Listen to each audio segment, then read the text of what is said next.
Hi guys, मैं हूं विनय कुमार और आप लोगों का बहुत स्वागत है हमारे यूट्यूब चैनल दी लर्निंग हाउस पे। और मैं पढ़ा रहा हूं फिलहाल मैथ 10वीं का, कक्षा 10वीं का मैथ है। ये चैप्टर है volumes and surface area. Volumes and surface area, ठीक है। इसके 9-10 क्लासेज हो चुके हैं। 31 नंबर प्रश्न तक हम लोगों ने पहले कर लिया था। भारतीय वन का बुक है ये, ठीक है। बिहार बोर्ड भारतीय वन का बुक है। 31 नंबर प्रश्न तक हम लोगों ने कर लिया था इस चैप्टर का। अब 32 का फर्स्ट देखते हैं हम लोग। 32 का पहला प्रश्न, यहाँ से थोड़ा सा बदलाव आएगा प्रश्न के पैटर्न में बदलाव इसलिए आया क्योंकि यहाँ से हम लोग छिन्नक के बारे में पढ़ेंगे। छिन्नक के बारे में पहले आप लोग जान चुके होंगे शंकु 9th में, ठीक है। लेकिन फिर भी थोड़ा सा हम लोग देखेंगे इस प्रश्न को सॉल्व करते करते इसका कॉन्सेप्ट को समझेंगे।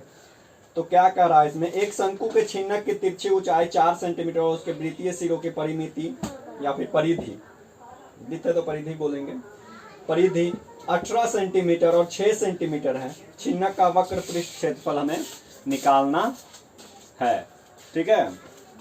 तो छिन्नक होता क्या है बेसिकली, छिन्नक आप लोग घर में देखते होंगे, बाल्टी देखते हैं, वो वाली बाल्टी, फाइबर वाली नहीं, स्टील वाली या फिर मेटल वाली।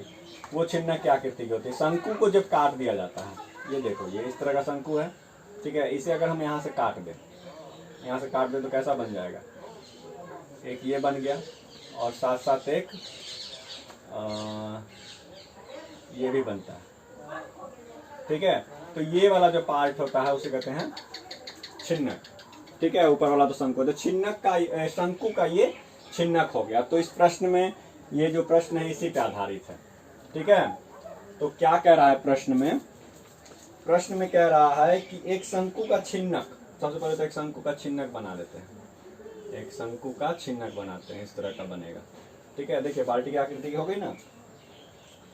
तिरछी ऊंचाई कितनी है, 4 सेंटीमीटर। देखिए यहाँ पे तिरछी ऊंचाई आ गई, कितनी है, 4 सेंटीमीटर, ठीक है। और वृत्तीय सिरों की परिमिति या फिर परिधि, तो वृत्तीय सिरों की परिधि, बड़े वाले का परिधि बड़े वाले का बड़ा होगा, तो इसकी परिधि कितनी है, परिधि दिया हुआ है कितना, 18 सेंटीमीटर। और ऊपर वाले का, छोटे वाले का परिधि क्या दिया हुआ है, 6 सेंटीमीटर, ठीक है।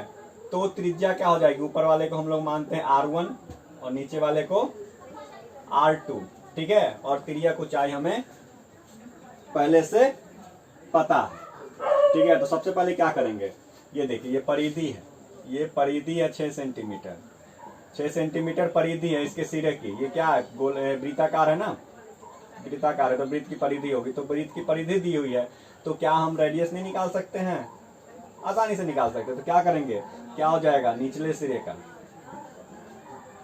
निचले सिरे की परिधि कितनी है, 18 सेंटीमीटर। फॉर्मूला क्या होता है, 2 pi r is equal to 18 centimetre. R2 माना है हमने इसे, तो R2 हो जाएगा, R2 इज इक्वल टू कितना हो जाएगा, 18/2 पाई। देखिए 9/पाई सेंटीमीटर। यहाँ R2 का मान कितना आ गया, R2 का वैल्यू कितना आ गया, 9/पाई सेंटीमीटर। इसी तरह से क्या करेंगे हम लोग, इसके लिए भी निकाल लेंगे। तो उसके लिए क्या हो जाएगा, 2 पाई R1 इज इक्वल टू 6, ठीक है। देन क्या हो जाएगा, R1 इज इक्वल टू, इसी तरह से 3/पाई सेंटीमीटर, ठीक है। ये R1 का वैल्यू हो गया, ये आपका R2 का वैल्यू है।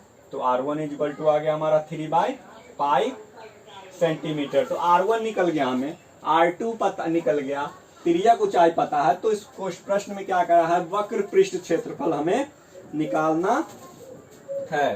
क्या निकालना है, वक्र पृष्ठ क्षेत्रफल। किसका वक्र पृष्ठ क्षेत्रफल, छिन्नक का, शंकु के छिन्नक का वक्र पृष्ठ क्षेत्रफल हमें निकालना है। तो क्या हो जाएगा, छिन्नक का वक्र पृष्ठ क्षेत्रफल। अब देखिए छिन्नक का वक्र पृष्ठ क्षेत्रफल का फॉर्मूला क्या होता है बताइए, पहले पढ़ चुके हम लोग। तो छिन्नक का वक्र पृष्ठ क्षेत्रफल का फॉर्मूला होता है pi into R1 plus R2 into L, ठीक है। तो इसको याद रखेंगे हम लोग, इसको याद रखेंगे। कहाँ से आया नहीं आया अभी जानने की आवश्यकता नहीं है, ठीक है। बस याद रखेंगे pi into R1 plus R2 into L. ठीक, क्या करेंगे पाई R1 कितना है, R1 कितना है देखिए 3/पाई प्लस R2 कितना है 9/पाई, एल कितना है 4, क्या हो जाएगा पाई इंटू 9 इंटू 9 3 12/पाई इंटू 4।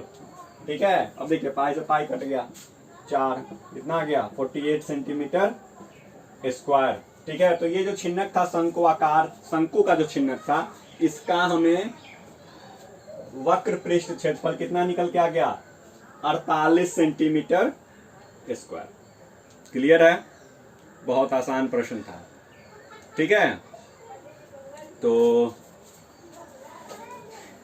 समझ गए, फॉर्मूला याद रखिएगा छिन्नक के वक्र पृष्ठ क्षेत्रफल का। चलिए तो अगले प्रश्न पे चलते हैं। यहाँ से छिन्नक वाला एक 4-5 प्रश्न होगा यहाँ के बाद। तो 32 का ये पहला था, 32 के दूसरे में चलते हैं। दूसरे प्रश्न में देखिए क्या कह रहा है।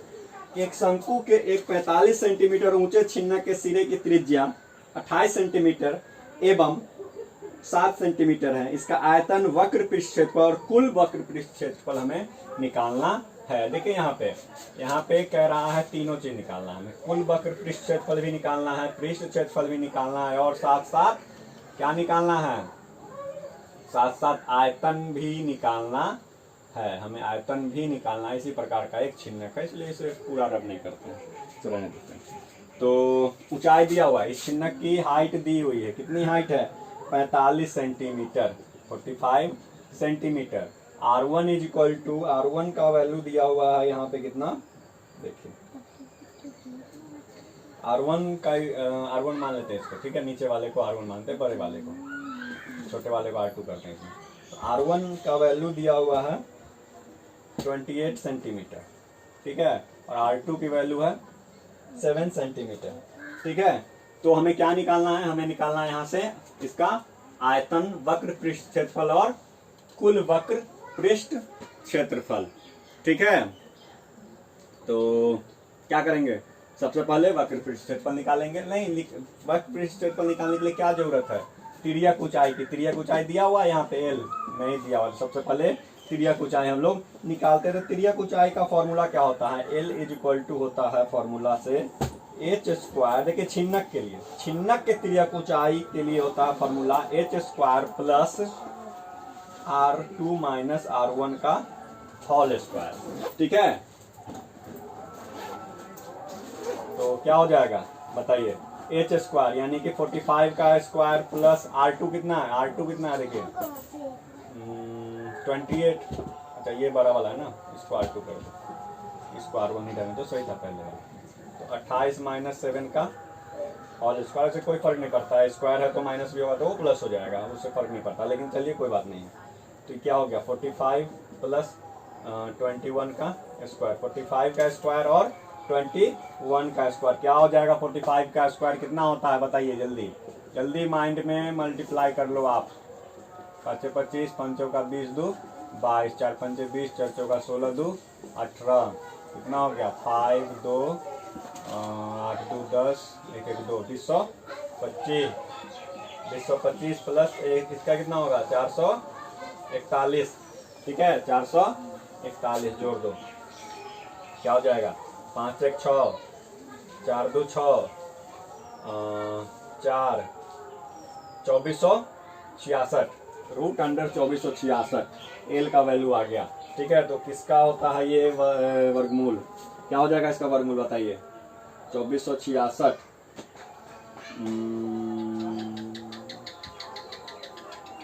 2466 एक्चुअली वर्गमूल संभवतः किसी का नहीं होगा, ये पॉइंट में आएगा। पॉइंट में हम लोग निकालेंगे इसको, दशमलव में वर्गमूल निकालेंगे। तो दशमलव वाला वर्गमूल जिसे आता है उसके लिए तो बेहतर है, और जिसे नहीं आता है उसके लिए समस्या हो सकता है। तो क्या करेंगे बताइए, वर्गमूल करना होगा, देखते हैं करके क्या हो जाएगा। देखिए 2466 का वर्गमूल, देखिए पहले तो पेयर बनाते 2 2 का, तो कितना आ गया 24 है, 4 4 जा क्या हो गया 16, क्या आ जाएगा 8, 4 4 8 हो गया 66 आ गया। कितना से लगाएंगे बताइए 800 9 जा 9 9 81 9 8 72 8 80। ठीक है, क्या हो जाएगा 5 5, ये हो जाएगा आपको 6 कट जाएगा। पॉइंट अगर देते हैं तो उतरेगा 0099 98। ठीक है, और देखिए 98 से कितना लगाएंगे हम लोग, 65 है तो 7 बार नहीं लगेगा, 6 टाइम देखते हैं तो 6 6 36 8 6 48 3 51 और 9 6 54 4 54 4 58। ठीक है, 4 हो जाएगा, उसके बाद 4 हो जाएगा, फिर हो जाएगा आपको 8 12 6। ठीक है, 684। तो आगे आपको 6 टाइम्स 49.6 समथिंग आएगा। तो ये आ गया आपका कितना 49.6 सेंटीमीटर। तो तिर्यक ऊंचाई एल आ गई हमारी 49.6 सेंटीमीटर। ठीक है, अब देखिए जिनको नहीं ये समझ में आ वर्गमूल जिन्हें नहीं आता था पॉइंट वाला, वो यहाँ से समझ सकते हैं। पॉइंट वाले में भाग की तरह ही होता है, बस पॉइंट पे 00 उतरेगा, पेयर में उतरता है। ठीक है, तो इसको मिटाते सबसे पहले ये रफ पार्ट था, इसको हटा देते हैं, यहाँ वाले को भी ये हटा देते हैं। ठीक है, तो एल आ गया हमारा कितना, इतना। जब एल निकल गया हमारा तो वक्र पृष्ठ क्षेत्रफल भी तो निकल जाएगा। 32 का सेकेंड नंबर है, तो क्या हो जाएगा वक्र पृष्ठ क्षेत्रफल। वक्र पृष्ठ क्षेत्रफल क्या हो जाएगा, क्या फॉर्मूला होता है, पाई इंटू क्या था फॉर्मूला, जल्दी बोलिए, जल्दी सोचिए माइंड में, हमसे पहले कर लीजिए आप, इंटू एल। ठीक है, तो पाई हो गया 22/7। R1 कितना है 28 + 7 इंटू 49.6। ठीक है, तो इसको सॉल्व कर लेंगे। इसको सॉल्व आप खुद कीजिएगा, 22/7 गुने 35 गुने 49.6। इसको सॉल्व कीजिएगा आप खुद से, सेंटीमीटर स्क्वायर। ये आ गया आपका वर्ग वक्र पृष्ठ क्षेत्रफल। तो आपको कैलकुलेशन खुद ही करना पड़ेगा, पहले भी कह चुके हैं, पहले से मैं कहता आ रहा हूँ कि आप खुद ही करो। आप जितना करोगे आपका कैलकुलेशन उतना ही स्ट्रांग होगा, क्योंकि एग्जाम में मैं नहीं करने वाला हूँ, आपकी जगह मैं नहीं बैठने वाला, तो आपको खुद करना हो कैलकुलेशन। ठीक है, तो अब चलते हैं कहाँ, कुल वक्र पृष्ठ क्षेत्रफल पे। तो कुल वक्र पृष्ठ क्षेत्रफल का फॉर्मूला क्या होता है, देखिए इसका अलग फॉर्मूला होगा, क्योंकि कुल वक्र पृष्ठ क्षेत्रफल है। तो यहाँ से देखिए कुल वक्र, ये तो वक्र हो गया, ठीक है, ये वक्र पार्ट है। कुल में क्या आ जाएगा, दोनों के आधार का, आधार और ऊंचाई, ऊपर वाले ऊपरी सिरे और निचले सिरे का भी क्षेत्रफल ऐड हो जाएगा। तो वक्र पृष्ठ क्या होता था, वक्र पृष्ठ होता था pi into R1 + R2 into L. इसमें क्या ऐड कर देंगे, नीचे वाले का पाई R1 स्क्वायर और प्लस पाई R2 का स्क्वायर। ठीक है, देखो इसमें क्या क्या कॉमन हो जाएगा, कॉमन हो जाएगा पाई, तो बचेगा R1 + R2। ठीक है, नहीं एल भी है, चलो रहने दो, इतना ही रहने दो, इसको कॉमन करने की आवश्यकता नहीं है, आप बस इसको पुट कर दो। ठीक है, देखो तो नहीं कॉमन कर लो, पाई को कॉमन कर लो, क्या हो जाएगा R1 +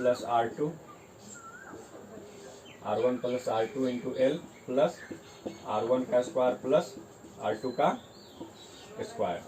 ठीक है, अब इसमें पुट करके हम लोग क्या करेंगे, निकाल देंगे। तो पाई हो गया कितना हो जाएगा 22/7।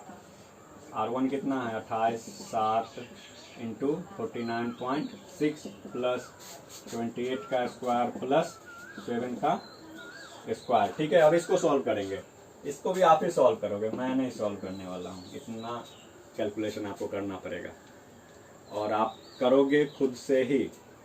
ठीक है, ठीक,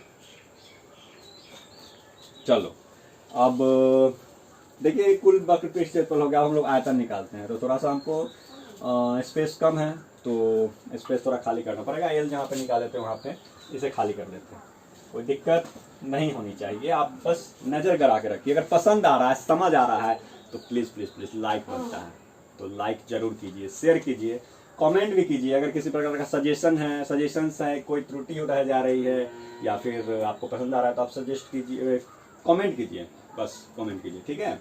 और शेयर भी कीजिए, सब्सक्राइब भी करना है, ठीक। चलिए, तो अब चलते काम लोग वॉल्यूम निकालेंगे। वॉल्यूम या फिर आयतन, छिन्नक का आयतन क्या हो जाएगा? छिन्नक का आयतन का फॉर्मूला क्या होता है? छिन्नक के आयतन का फॉर्मूला, देखो यहाँ पे शंकु है, शंकु के छिन्नक की बात हो रही है, तो शंकु का छिन्नक में 1/3 होगा ही, तो 1/3 पाई इंटू एच भी होगा, ठीक है।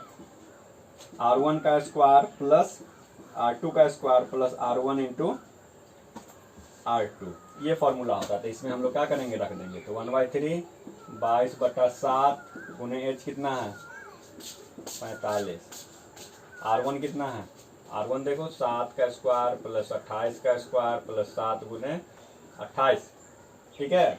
सॉल्व कर लेंगे इसको, छोटा सा मैं थोड़ा सा कर देता हूँ, ये 15 आ जाएगा, ठीक है। 22 इंटू 15 डिवाइडेड बाई 7, ये अंदर वाला 7 का स्क्वायर प्लस चलिए, तो इसको कर लेना आप लोग घर पे, इसको घर पे करना है, ठीक है। तो ये हो जाएगा सेंटीमीटर क्यूब, ये हो जाएगा सेंटीमीटर स्क्वायर। समझ गए? कॉन्सेप्ट क्लियर होना चाहिए, समझ रहे हो पक्का? और ये जो प्रश्न है ये VBI है, ये मैं लिख दे रहा हूँ अभी, VBI है। अगर लॉन्ग आंसर टाइप में या दीर्घ उत्तरीय प्रश्न में अगर पूछता है मेंसुरेशन से, तो ये प्रश्न पूछने के चांसेज हैं, क्योंकि ये आसान है, प्रश्न आसान है, लेकिन यहाँ पर आपको बहुत ज़्यादा कैलकुलेशन करना है, कैलकुलेशन बहुत ज़्यादा करना है, इसलिए हो सकता है आपको फंसाने के लिए, उलझाने के लिए, टाइम कंज्यूमिंग क्वेश्चन है इस तरह के, ये बहुत ज़्यादा वक्त खाता है, तो हो सकता है आपको फंसाने के लिए ये करे। और एल निकालने के लिए जो दशमलव वाला वर्गमूल का यूज हमने किया है, वो भी थोड़ा सा फंसाने के लिए कर सकता है। थोड़ा कॉन्सेप्ट क्लियरिटी चाहिए, आपका बेस कितना स्ट्रॉन्ग है इस पर निर्भर करता है। तो आई थिंक आज के लिए इतना ही रहने देते, थोड़ा बड़ा प्रश्न था। तो इसके बाद जो भी प्रश्न है सारा छिन्नक पे ही आधारित है, लगभग 36 तक, ठीक है। तो रहने देते हैं, ठीक है। चलो, अगर पसंद आ रहा है तो लाइक जरूर कीजिए, पसंद आ रहा है तो आप एक्सप्रेस कीजिए ना लाइक करके, हमें अच्छा लगता है। चलिए, बाय।